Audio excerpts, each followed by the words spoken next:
Hey guys, Chris Thurman here. Let's talk about the song I did for April Fools.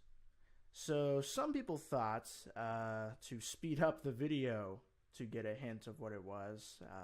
A lot of people probably thought it was just nothing because the first 30-ish seconds of it is just complete silence. Well, this was my take on what I consider to be kind of a joke genre, lowercase.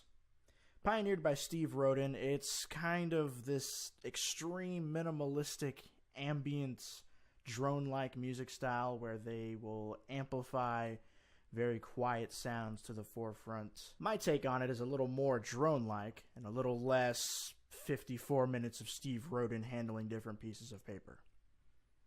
Yes, that's real. There's a link in the description. Anyway, let's break it down. So the song has very few parts to it.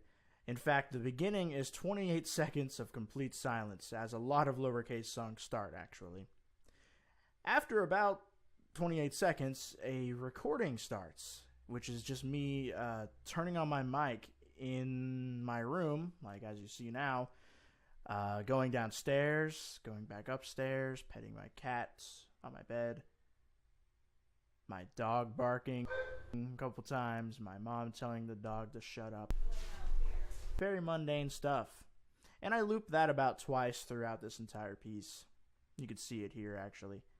That's the random mundane recording. Then about a minute in, this weird, low, bit-crushed kind of drone thing comes in. It's very creepy. About 45 seconds later, there are these low, kind of dusty synth chords that are very creepy.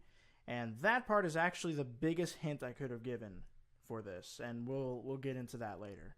And then over here, about halfway through the piece, I would say there's another ambient texture that I add on, which is essentially just a synth. Another synth I found, and I just sort of improvised over it with the sound.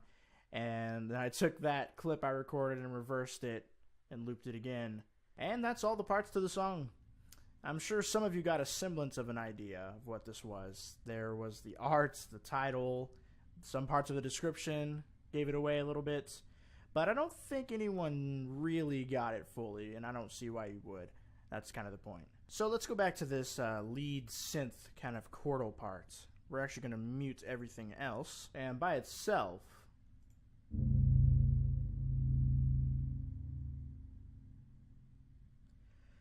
doesn't really sound like anything too memorable, I wouldn't think, at least. So we're going to go ahead and speed it up. And keep in mind the top note of each chord.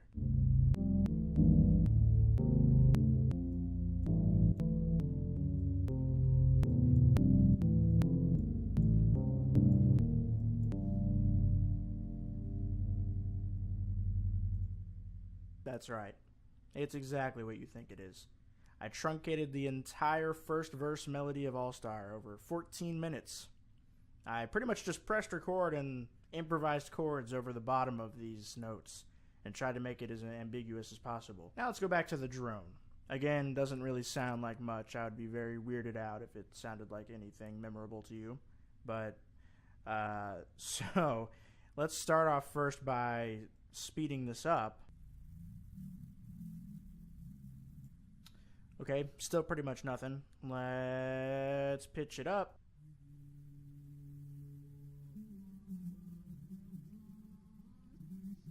Okay, I'm starting to sound like something. Now let's unreverse it and take all the effects off. And if we do that, we get... Somebody once told me... Okay, so it's still a little pitched down for whatever reason, but you get the gist. So in a weird way, this was kind of like a dark, ambient, lowercase cover of All Star. Anyway, I hope it was at least halfway interesting to watch me break this sort of thing down. It was actually a lot of fun making this video, as well as the song. Until next time, catchphrase.